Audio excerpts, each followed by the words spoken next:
This is the WABX Rock Roundup. Welcome once again this week. I am Dodger. One of the big concerts hitting the tour scene this summer is, well, it's the Midwest Rock and Roll Express Tour. We're lucky enough to have that rolling into Evansville at the Ford Center. Styx, REO Speedwagon, and Ted Nugent. Now, if you haven't seen Styx recently, let me introduce you to this guy. That's Lawrence Gowan. He plays keyboards for Styx, also provides vocals, filled in for Dennis DeYoung after he left the band in 1997, and I actually had a chance to catch up with Lawrence Gowan, asked him what it's like to fill those shoes and be a part of that Styx legacy.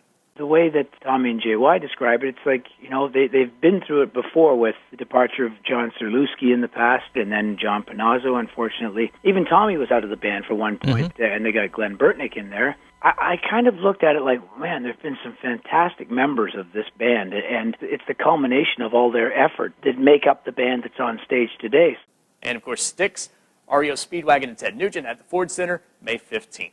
Big news for fans of Pink Floyd. The band's legendary album, Dark Side of the Moon, headed to the Library of Congress, being included in its recording preservation registry. Yes, and the registry actually put out a statement, believe it or not, on Pink Floyd's Dark Side of the Moon. The release said, "The Dark Side of the Moon is an example of brilliant, innovative production and service of the music." Meanwhile, all the Pink Floyd fans out there listening to Dark Side of the Moon right now are simply saying, "Dude, pass the Cheetos." Cinderella frontman Tom Keifer busy promoting his new solo album, The Way Life Goes. Look forward to seeing that in stores April 30th. And if you've ever listened to my show, you know I'm a big fan of Tom Keifer. I really think he's one of the best vocalists of the 1980s. And despite having been diagnosed with a partially paralyzed vocal cord in the 90s, continued to tour with Cinderella and now releasing his first solo album. Here's a glimpse of what you'll hear on that album.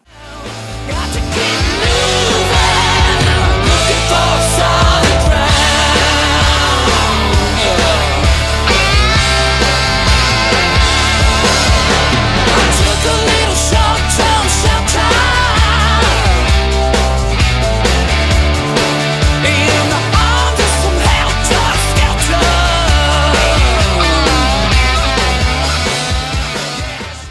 Look for that in stores April 30th, and if my dreams come true, you'll see Tom Keifer at a concert venue here in town sometime soon. Fingers crossed. And finally, Record Store Day coming to an independent record store near you. It's meant to pay tribute and celebrate the vinyl record. That, my friends, by the way, if you're under the age of 35, is a vinyl record. Ask your parents about it if you don't know what it is. Record Store Day always marked by some exclusive releases from classic rock bands, including Aerosmith, Pink Floyd, The Grateful Dead, The Doors, and The Stones. Record Store Day happening April 20th. Go check it out at any independent record store around town.